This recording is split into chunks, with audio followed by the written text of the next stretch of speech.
माधवो मामवुतत् दुरितनिशमानि परासु हे मम भद्रमिहासु सर्वविधम्। ओम नमो भगवते वासुदेवाय। वेदांत दर्शन अध्याय 3 पाद 3 सूत्र संख्या 7 337। सूत्र है नवा प्रकरण भेदात परोवरीयस्त्वादिवत। न वा प्रकरण भेदात, प्रकरण के भेद से भी उपासनाओं का, ब्रह्म की उपासना का भेद नहीं होता है। एक प्रकरण भेदात परोवरीयस्त्वादिवत। वा माने अथवा, न माने नहीं। प्रकरण भेदात, प्रकरण के भेद से। परोवरीयस्त्वादिवत, परोवरीयस्त्वादि के समान। परोवरीय का अर्थ है पर और अवर, इन शब्दों को मिलाकर के परोवरीय बन गया है। तो पर कहते हैं उत्कृष्ट को और अवर कहते हैं अनुत्कृष्ट को। निकृष्ट को कहिए, अनुत्कृष्ट कहिए, पर और अवर आदि के समान। तो उत्कृष्ट अथवा न्यून आदि के समान परोवरीयस्त्व का अर्थ है। न विद्यक्ष्यम ओम इति एतद् अक्षरम उद्गीतम उपासित इति उद्गीते प्रणवम उपास्यम प्रकरम्य उद्गीतमाजहरू इति वचनात् तद अवयवभूतः प्रणवः प्राण दृष्टेर विषयः छांदोग्ये विहित। कहते हैं, इसका मैं सब शाब्दिक अर्थ कर रहा हूं। न विद्यक्ष्यम, विद्या का अर्थ यहां पर उपासना है, परब्रह्म की उपासना, परब्रह्म की आराधना।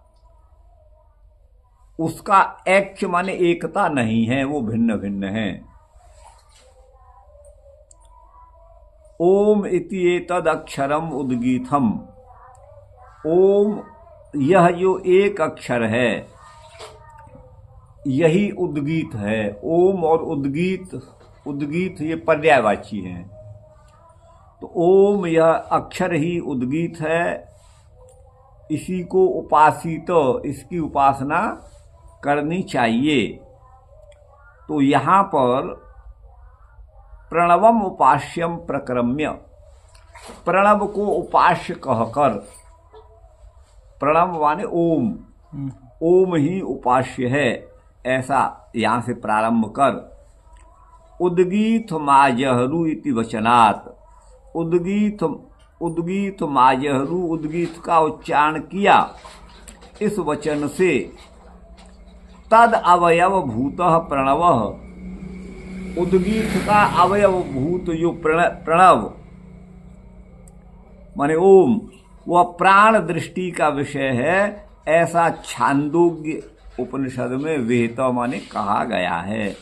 ये अर्थ इन्होंने किया है। अब थोड़ा यहाँ और है, लेकिन वाज सनेय केतु, वाज सनेयक में तो अविशेषेण उद्गीथेन अत्ययाम, अविशेषेण माने सामान्य रूप से, बिना किसी भेदभाव के। विशेष माने भेद और अविशेष माने अभेद, अभिन्न रूप से अविशेषेण। उद्गीथेन अत्ययाम, उद्गीत के द्वारा उपासना का विधान किया गया है। इति उपक्रमात् कृत्स्नोद्गीत, कृत्स्न उद्गीत माने समग्र जो उद्गीत है वही प्राण दृष्टेर विषय है। यहाँ प्राण दृष्टोर विषय लिखा हुआ है, वो नहीं होगा, ए होगा। प्राण दृष्टेर विषय लीजिए, प्राण दृष्टि का वो विषय है। इत्थम माने इस प्रकार। प्रक्रम भेदात, प्रक्रम माने प्रकरण के भेद से विद्या भेद एव सिद्ध्यति, विद्या का भेद ही सिद्ध होता है। विद्या माने उपासना का भेद ही।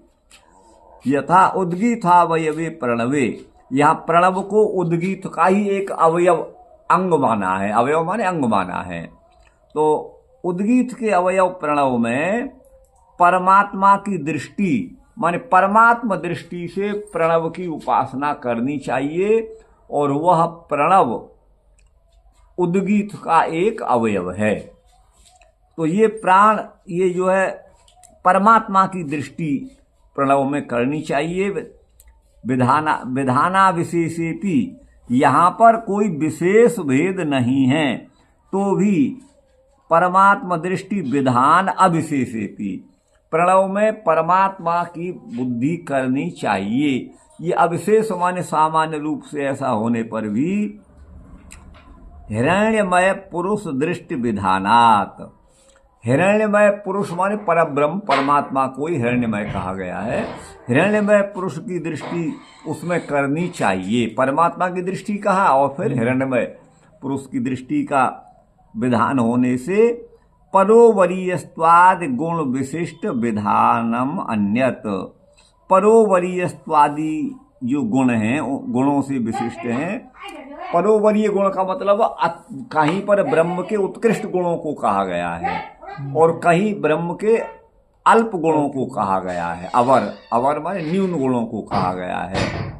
तो परोवरीयस्त्व इसी का अर्थ है, अर्थात जहाँ उत्कृष्ट गुणों का कथन है उन गुणों का जहाँ वो गुण नहीं कहे गए हैं, ऐसे अवर गुणों में उनका उपसंहार माने अध्याहार कर लेना चाहिए, है ना जी। तो गुण विशिष्ट विधानम अन्यत ऐसा लिखा है। अब इसमें मैंने ये लिखा है नवा प्रकरण भेदात परोवरीयस्त्वादिवत, वा का अर्थ यहां पर भी है, प्रकरण के भेद होने पर भी, वा माने भी, न माने नहीं होता। क्या नहीं होता? अर्थात प्रकरण का अर्थ यहां पर उपक्रम कहिए अथवा प्रक्रम कहिए अथवा प्रकरण कहिए। तो प्रकरण के भेद से परोवरीयस्त्वादिवत, परोवरीयस्त्व आदि के समान, अर्थात प्रकरण में भिन्नता के होने पर भी, प्रकरण में भिन्नता के होने पर भी, है ना, उपासनाओं में परस्पर भिन्नता नहीं है। न वा, न माने नहीं है, भिन्नता नहीं है, अन्यथा नहीं है, परोवरीयस्त्व आदि के समान। सूत्र में परोवरीयस्त्व आदि शब्द का अर्थ है पर माने उत्कृष्ट और अवर माने न्यून। उत्कृष्ट या न्यून गुणों से युक्त उपासना माने विद्या जो हैं उनकी तरह, है ना, न्यून्य कर दिया है मैंने। तो उत्कृष्ट या न्यून गुणों से युक्त उपासनाओं माने विद्याओं की समान, वत माने समान। छांदोग्य में, अब देखिए इससे साफ हो जाएगा क्या कहना चाह रहे हैं, इससे साफ नहीं मुझे हुआ, अब यहां साफ होगा। छांदोग्य उपनिषद 3:14-1 में ब्रह्म को जगत की उत्पत्ति स्थिति और प्रलय का कर्ता रूप से कहा गया है। अर्थात छांदोग्य उपनिषद में ये कहा गया है 3:14-1 में, ब्रह्म ही इस सृष्टि का निर्माता है, रचयिता है, वही पालन करता है और संहर्ता भी वही ब्रह्म है। ये ब्रह्म के गुणों को वहां पर बताया गया है छांदोग्य में। किंतु शतपथ ब्राह्मण में 10:6-3-1 में, संक्षेप से मैंने लिखा है इसलिए वो मंत्र नहीं लिखा, 10:6-3-1 में ब्रह्म का निरूपण सत्य के रूप में किया गया है, माने जो सत्य है वही ब्रह्म है। तो यहाँ पर सत्य का अर्थ है त्रिकाला बाधित, जिस परमात्मा की सत्ता का किसी भी काल में, भूत भविष्य वर्तमान में बाध माने अभाव नहीं हो, जिसकी सत्ता हमेशा बनी रहती है, जिसका कभी अभाव नहीं होता। ये 10:6-3-1 का मतलब क्या हुआ? ये अध्याय और उसके प्रकरण और मंत्र संख्याओं का है। जैसे ये तो समझ में आता है अध्याय उसके, अब इसमें ये सतपथ को देखने से हुआ ना, क्या प्रकरण भेद से। तो ब्रह्म का निरूपण सत्य के रूप में वहां पर किया गया है। प्रकरण के भेद होने के कारण उपासना का भेद नहीं माना जा सकता। बोले क्यों? परोवरीयस्त्व के समान। जैसे जहां न्यून गुणों का वर्णन है वहां अधिक गुणों से अनुक्त गुणों का उपसंहार कर लिया जाता है। जहां न्यून गुण कहे गए हैं वहां पर अधिक गुणों से उन गुणों का अध्याहार कर लिया जाता है, अनुवर्तन कर लिया जाता है, उनको ग्रहण कर लिया जाता है। सभी उपासना ब्रह्म परक ही हैं, अतः उपास्य ब्रह्म के एक होने से उपासना भी एक ही है ना। जी तो वही है सूत्र का सूत्र में अर्थ समझिए, परोवरीयस्त्व आदि के समान है ना। ब्रह्म की उपासनाओं में कोई भेद नहीं है, प्रकरण के भेद से उपासना का भेद नहीं हो जाता। बिल्कुल। आगे है संज्ञातश्चेत तदुक्तमस्ति तु तदपि। संज्ञा कहते हैं नाम को। परमात्मा का नाम भिन्न भिन्न रूप में शास्त्रों में कहा गया है।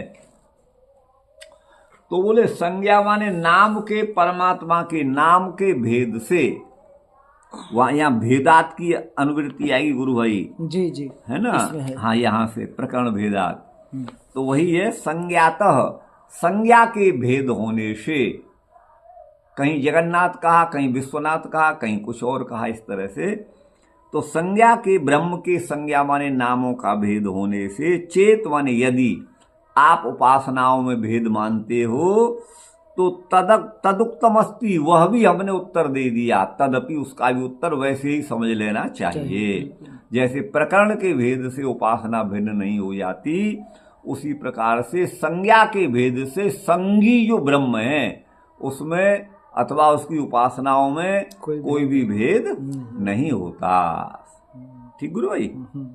संज्ञा तो विद्यक्ष्यमिति चेत तस्या दुर्बलत्वम नवा प्रकरण भेदादिति इत्यनेन उक्तम। देखिए, संज्ञा तो विद्यक्ष्यम, संज्ञा के कारण, संज्ञा माने नाम, ब्रह्म के नाम, ब्रह्म की संज्ञाओं के कारण विद्या का ऐक्य है, एकता है।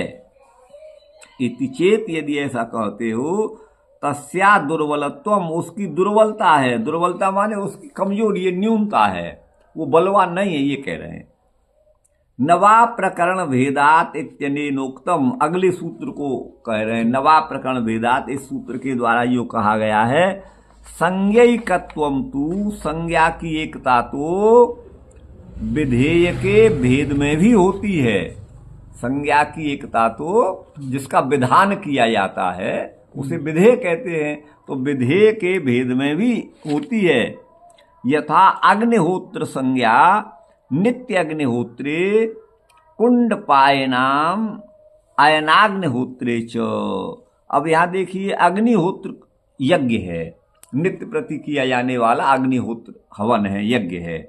तो अग्निहोत्र संज्ञा, ये नित्य अग्निहोत्र में जो नित्य प्रति हवन करता है उसके लिए अग्निहोत्र की संज्ञा है, उसे अग्निहोत्र कहते हैं। लेकिन कुंडपाय नाम, जो कुंडपाई हैं, उनके लिए अग्निहोत्रे अयनाग्निहोत्र में कोई यज्ञ का भेद है, वो अयनाग्निहोत्र में उसको मानते हैं, अग्निहोत्र को अयनाग्निहोत्र में मानते हैं। अयनाग्निहोत्र, अयन तो यही है कि उत्तरायण दक्षिणायन, अयन इसके अनुसार यज्ञ किए जाए, ऐसा इसका अर्थ है। अच्छा, अब ये संज्ञात माने नाम से, चेत माने यदि, तद माने वह, उक्तम माने कह दिया गया है, अस्ति माने है, तू माने किंतु, तदपि माने वह भी। उपनिषदों में उपास्य ब्रह्म का निर्देश भिन्न भिन्न संज्ञा माने नामों से किया गया है। कहीं परमात्मा, कहीं ईश्वर, कहीं ब्रह्म, कहीं भगवान, हाँ कहीं भगवान है, तो किया गया है। अतः नाम की भिन्नता के कारण उपासनाओं में भी भिन्नता की आशंका की जाए। उपासनाओं को यदि भिन्न माना जाए संज्ञा के कारण, तो इस विषय में पूर्व में कहा जा चुका है। अर्थात संज्ञा के भेद से संगी ब्रह्म का भेद सिद्ध नहीं होता। ब्रह्म तो एक ही है, नाम अनेक हैं, संज्ञाओं में भेद है, तो उससे ब्रह्म का भेद सिद्ध नहीं होता। एक ही ब्रह्म का कहीं उसी ब्रह्म को दहर शब्द से कहा गया है। क्या कहा गया है? दहर। दहर शब्द से कहा गया है। कहीं उसी पर ब्रह्म को अक्षर कहा गया है, कहीं वैश्वानर कहा गया है, भूमा भी कहा गया है, ज्योति भी कहा गया है, और उसी पर ब्रह्म को आकाश भी कहा गया है। आदि नामों से उल्लेख वैदिक वांग्मय में हुआ है परमात्मा का। अतः नाम माने संज्ञा की भिन्नता से संगी जो ब्रह्म है उस ब्रह्म का भिन्नत्व या तद विषयक उपासना का भेद प्रतीत नहीं होता है। तो संज्ञा के भेद से न तो ब्रह्म में ही भेद होता है और न ब्रह्म की उपासना में ही भेद होता है ना, ये इसका है। आगे है अगला 9वां सूत्र, व्याप्तेश्च समंजसम। व्याप्तेश्च, व्याप्ति का अर्थ है व्यापकता। परब्रह्म परमात्मा की व्याप्ति सर्वत्र है, वह सर्वत्र विद्यमान है। तो परब्रह्म परमात्मा के है ना सर्वगत होने से माने सर्वव्यापक होने से समंजसम सभी प्रकार की उपासनाओं में सामंजस्य बैठ जाता है, कोई भी भेद नहीं सिद्ध होता। व्याप्तिश्च समंजसम। समंजसम माने सामंजस्य अर्थात तालमेल, उन सब में कोई विरोध प्रतीत नहीं होता। छांदोग्ये सर्वासु उद्गीत विद्यासु प्रथमं प्रस्तुतस्य प्रणवस्य उपास्यत्वेन। छांदोग्य उपनिषद में समग्र उद्गीत विद्याओं में उद्गीत ओम को ही कहते हैं। उद्गीत अर्थात परब्रह्म परमात्मा का वाचक जो प्रणव है, ओम है, वही उद्गीत है। तो सभी उद्गीत विद्याओं में प्रथमम प्रस्तुतस्य प्रणवस्य, सबसे पहले विद्याओं में ओम शब्द का उच्चारण है। ठीक है ना। प्रथमम प्रस्तुतस्य प्रणवस्य, प्रणव शब्द का पूर्व प्रयोग है, तो वही उपास्य है। प्रणव ही उपासना के योग्य उपास्य है। तो इस प्रकार व्याप्ति होने से अब यहाँ दे रहे हैं उद्गीत माजहरू, माने उद्गीत का उच्चारण किया। इति मध्यगतस्य उद्गीत शब्दस्यापि, मध्यगत जो उद्गीत है उसको भी वह प्रणव विषयक ही है, इसलिए कोई भी भेद नहीं है। अब ये जो मध्यगत जो उद्गीत है इसका माने पहले जो कहा गया प्रथमम प्रस्तुतस्य, और फिर मध्य में जो कहा गया, बीच में जो कहा गया, मध्य में जो कहा गया। उपनिषद में पहले कहा गया फिर मध्य में जो कहा गया, ये मतलब है। मध्यगतस्य उद्गीत शब्दस्य, मध्यगत जो उद्गीत शब्द है उसका भी वह भी प्रणव का ही विषय है, दोनों में सामंजस्य ही है। छांदोग्ये उद्गीतावयव प्रणव, छांदोग्य उपनिषद में उद्गीत के अवयव के रूप में प्रणव को कहा गया है। लेकिन वाजसनेयक में तो कृत्स्नोद्गीत, समग्र जो उद्गीत है वही प्राण की दृष्टि से उपास्य है, अर्थात वह समग्र जो उद्गीत है वह प्राण की दृष्टि से उपास्य है, वही हमारा जीवनाधायक है, ये मतलब है। ठीक है ना। इसलिए विद्या भेद होना चाहिए, इति विद्या भेद। अब विद्या माने उपासना, लेकिन मैंने इसका थोड़ा हटके अर्थ किया इन सूत्रों का, सबका इनसे हटके है। अब आप देखिए, व्याप्तिश्च समंजसम। व्याप्ति माने परमात्मा की व्याप्ति से। अब यहाँ परमात्मा की व्याप्ति को इन्होंने नहीं लिया है इस, लेकिन मैंने व्याप्ति का मतलब है परमात्मा के सर्वव्यापक होने से। तो परमात्मा की व्याप्ति से च माने तथा, व्याप्तिश्च समंजसम अर्थात सामंजस्य होता है, तालमेल होता है, एक वाक्यता, एक रूपता होती है। परब्रह्म के सर्वत्र व्यापक होने के कारण भी विभिन्न स्थानों में ब्रह्मोपासन का विधान उचित ही है। तो विभिन्न स्थानों में परमात्मा की उपासना का क्या मतलब है? तो यहाँ पर ये कह रहे हैं कि ब्रह्म का ध्यान आदित्य में करना चाहिए, सूर्यमंडल में ब्रह्म का ध्यान करना चाहिए, अथवा चक्षु में अथवा हृदय में। ये ध्यान दीजिएगा, क्योंकि परमात्मा तो सर्वव्यापक है। वह परमात्मा आदित्य माने सूर्य में भी है, चक्षु में भी है, हृदय में भी है, आदि पद से अन्य अन्य स्थानों में भी है। तो परमात्मा की सर्वव्यापकता होने के कारण, ठीक गुरु भाई, तो इनमें कोई भेद नहीं है। परब्रह्म के सर्वत्र व्यापक होने के कारण भी विभिन्न स्थानों में, विभिन्न स्थान का मतलब यहाँ पर हृदय में, सूर्यमंडल में, हम सूर्यमंडल में ब्रह्म का ध्यान करें, हृदय में करें अथवा अपने चक्षु में करें, नेत्र में करें, तो इन विभिन्न स्थानों में ब्रह्म की जो उपासना का विधान बताया गया है वो उचित ही है, क्यों? सभी सामंजस्य है ब्रह्म के व्यापक होने से। अर्थात हृदय में भी हो सकती है ब्रह्म की उपासना, आदित्य मंडल में भी हो सकती है। ठीक गुरु भाई? जी जी। उपनिषदों में उपलब्ध होता है, सर्वव्यापक होने से किसी स्थान में भी ब्रह्म का ध्यान किया जा सकता है। स्थान की परिच्छिन्नता से व्यापक ब्रह्म का परिच्छिन्न माने सीमित होना ये संभव नहीं होता। ठीक है ना? आप कहो कि हमारा हृदय अथवा चक्षु ये तो बहुत अल्प आकार वाले हैं, सीमित हैं, तो वह इनमें रहने वाला चक्षु माने नेत्र के अंदर रहने वाला, अथवा जो कुछ करके जो भी जहाँ ध्यान करते हैं वहाँ वह ब्रह्म वही एक ही है। तो सर्वव्यापक होने से किसी स्थान में भी ब्रह्म का ध्यान किया जा सकता है। स्थान की परिच्छिन्नता से व्यापक ब्रह्म का परिच्छिन्न माने सीमित होना संभव नहीं है। अब देखिए, आकाश तो महान है, विभू है, व्यापक है, लेकिन हम जिस कक्ष में बैठे हैं, जिस स्थान पर बैठे हैं, उसकी तो एक चार दीवारी है, उसकी एक बाउंड्री है, वो एक सीमित है।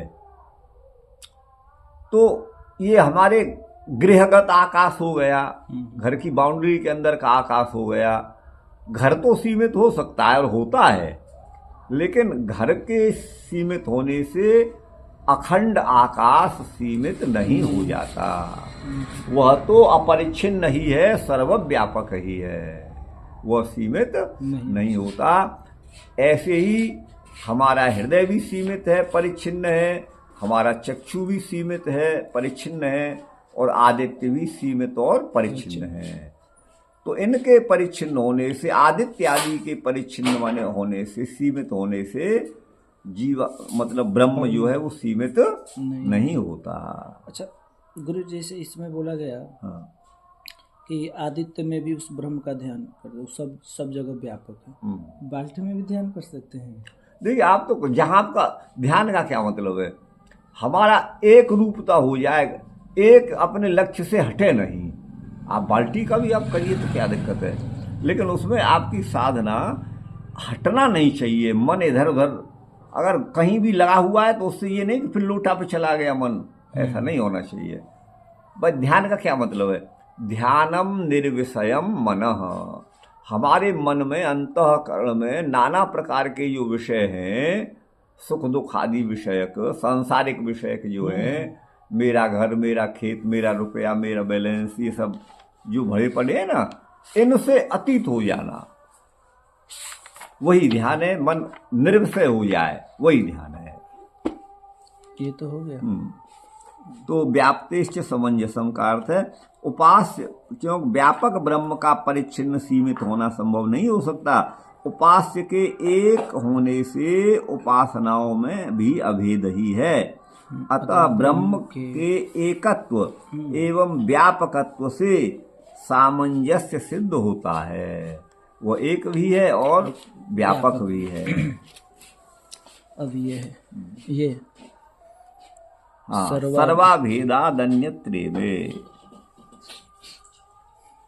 सर्व अभेदात, सभी के अभिन्न होने से, सभी उपासनाओं के अभिन्न होने से, अन्यत्र इमे, ये जो गुण कहीं न्यून गुण कहे गए, कहीं अधिक गुण कहे गए हैं, तो अधिक गुणों का उपसंहार माने अनुवृत्ति न्यून गुणों में कर लेनी चाहिए। यहाँ पर ये कहा गया है कि जन्माद्यश्यतः, यह परमात्मा विश्व की सृष्टि माने उत्पत्ति स्थिति और संहार करने वाला है। ये परमात्मा के का स्वरूप यहाँ पर बताया गया है। लेकिन यहाँ पर ये नहीं कहा गया कि सत्यम ज्ञानम अनंतम ब्रह्म, वो दूसरी जगह कहीं कहा गया है। तो उन गुणों का उपसंहार वहाँ कर लेना चाहिए। जो जगत सृष्टि आदि का करने वाला है, पालन करने वाला, उपसंहार करने वाला है, वही सत्य है, वही सत्य स्वरूप है, वही चिद है, वही आनंद है, वही सच्चिदानंद है ना। तो उनका अन्यत्र उपसंहार कर लेना चाहिए। तो सर्वाभेदाद अन्यत्र इमे माने ये जो गुण है वो अन्यत्र इनका उपसंहार हो जाता है, क्योंकि सभी के अभिन्न होने से। अब देखिए, वाज छांदोग्ये वाज सनेय के च प्राण संवादे। छांदोग्य उपनिषद में और वाज सनेयक में प्राणों का संवाद है। प्राण पद मुख्य प्राण वायु का, पंच प्राण का भी वाचक है, लेकिन यह प्राण पद इंद्रियों का भी वाचक है, आप ध्यान दीजिएगा। तो प्राण माने इंद्रियों में और प्राणों में एक बार विवाद हो गया। तेह अहम श्रेय से विवदमाना है ना, ब्रह्म ऊंचू, वो मैं बड़ा हूं। प्राण वायु बोला मैं बड़ा हूं, चक्षुर इंद्रिय बोला मैं बड़ा हूं, श्रवण बोला मैं बड़ा हूं, तो कोई सारी इंद्रियां। तो वहां पर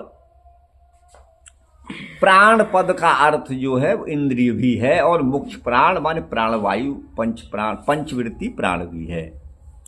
तो वही आगे कहते हैं सर्व अभेदात अन्यत्र इमे, सर्वाभेदात सभी के अभिन्न होने से, अन्यत्र इमे इन गुणों का अन्यत्र उपसंहार कर लिया जाता है, ग्रहण कर लिया जाता है। छांदोग्य वाजसनेय के च, छांदोग्य उपनिषद में और वाजसनेयक में जहाँ प्राण का संवाद है, वहाँ ज्येष्ठ श्रेष्ठ गुणोपेते प्राणे, मैं ज्येष्ठ हूँ, मैं बड़ा हूँ, और मैं श्रेष्ठ हूँ, उत्तम हूँ। तो ज्येष्ठता और श्रेष्ठता के लिए प्राणों में माने इंद्रियों में और मुख्य प्राण में विवाद हुआ। वस्तुतः विवाद कहीं नहीं हुआ, और क्योंकि ये तो अचेतन है, इनमें अविवाद होने का प्रश्न ही नहीं है। लेकिन ये मतलब जो उपनिषद कार्य की एक समझाने की शैली है कि हमारी इंद्रियों में और प्राणों में कौन ज्येष्ठ है और कौन श्रेष्ठ है, इसका प्रतिपादन करने के लिए एक इस तरह से अलंकारिक दृष्टि से ऐसा कहा गया है। वस्तुतः कोई विवाद इनमें नहीं है। ये विवाद संवाद ये तो चेतन का विषय है, और ये इंद्रियां जड़ होने से या प्राण के जड़ होने से इनमें आपस में मैं ज्येष्ठ हूं, मैं श्रेष्ठ हूं, इस विषय को लेकर के विवाद होना सर्वथा असंभव है। ठीक गुरु भाई। तो वही यहाँ पर कह रहे हैं कि ज्येष्ठ श्रेष्ठ गुणोपेते प्राणे। ज्येष्ठ माने ज्येष्ठता, बड़ा होना, और श्रेष्ठता माने सबसे श्रेष्ठ होना, उत्तम होना। तो ज्येष्ठ और श्रेष्ठ गुणों से उपेत माने युक्त कौन है?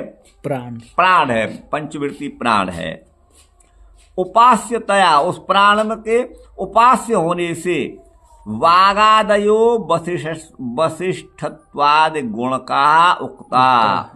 वागादयो माने वाक आदि इंद्रियां जो हैं उनको, वाक आदि से माने वाक माने वाणी, हाँ, उससे जो है अन्य इंद्रियों का ग्रहण हो जाएगा। तो वाक आदि जो इंद्रियां हैं वो वशिष्ठत्व आदि गुण का, उनको वशिष्ठत्व आदि गुण वाला कहा गया है। वशिष्ठ का मतलब है बस में करना, वशिष्ठ आदि गुण वाला उनको कहा गया है। न तो प्राणे समर्पिता, प्राण में समर्पित नहीं, हाँ यहाँ है गुण का उक्ता।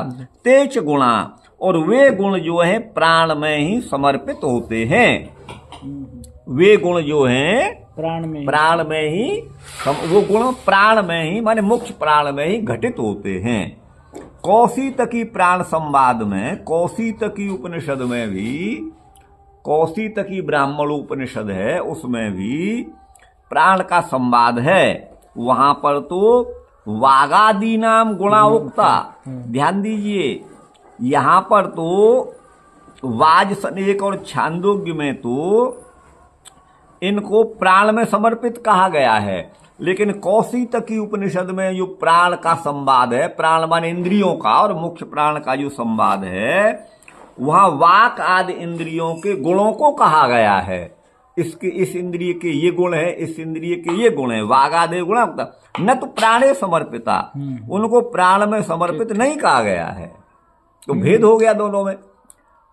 अन्य तत्र उच्यते, इस विषय में कहते हैं अन्यत्र कौशितकी प्राण संवादेपि, कौशितकी उपनिषद में भी प्राण का जो संवाद है, इंद्रियों का जो संवाद है, वहां भी प्राण से ही संबंधी होने के कारण वो उपादेय हैं, माने वह भी ग्राह्य हैं, वह भी ग्राह्य हैं। जैसे छांदोग्य और वाजसनेक में वो ग्राह्य हैं, वैसे वहां भी ग्राह्य हैं। ज्येष्ठ श्रेष्ठ निमित्तस्य वागादीनां प्राणायतत्वादेः सर्वत्र ऐक्यात्। जहाँ श्रेष्ठता और ज्येष्ठता, बड़ा होना और श्रेष्ठ होना, ज्येष्ठ श्रेष्ठ निमित्तस्य वागादीनां प्राणायत्वात्, वाक आदि में ज्येष्ठता और श्रेष्ठता का जो निर्णय है वो प्राण के ही अधीन है। आयत्त अधीन को कहते हैं।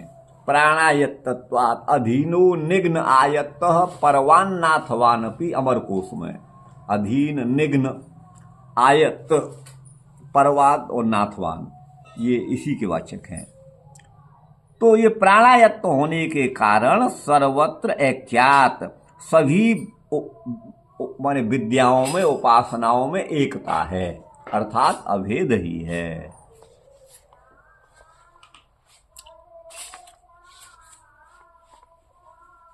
सर्वाभेदाद अन्यत्रे में, सभी में अभेद होने से सर्वाभेदात का अर्थ है अन्यत्र माने दूसरे स्थानों में भी इमे माने ये गुण, ये उपासनाएं उपसंहृत होती हैं। उपनिषदों में वर्णित उपासनाओं में सर्वत्र अभेद है, तो अभेद होने के कारण सर्वाभेदात, जिन गुणों का कथन कहीं नहीं किया गया है, नहीं कहा गया है, ठीक है ना, उनका उपसंहार माने अध्यार कर लिया जाता है। अन्यत्र इनमें उनका अध्यार कर लिया जाता है। परमात्मा के संपूर्ण गुण जो शास्त्र में कहे गए हैं उनका परस्पर सामंजस्य सिद्ध होता है, उनमें कहीं भेद की प्रतीति नहीं होती। जैसे भाई जो सृष्टि करने वाला है वही संहार करने वाला कैसे हो जाएगा? ये दोनों तो विरोधी बात हो गई। तो कहते हैं कि उन गुणों का परस्पर तालमेल ही है, सामंजस्य ही है, उसमें कोई भेद नहीं है। ये एक हाँ कर दीजिए। अच्छा, इसको कल कीजिए। दूसरा अधिकरण है, आप ये दूसरा अधिकरण शुरू हो रहा है। हाँ, तो कल कर लीजिए, कल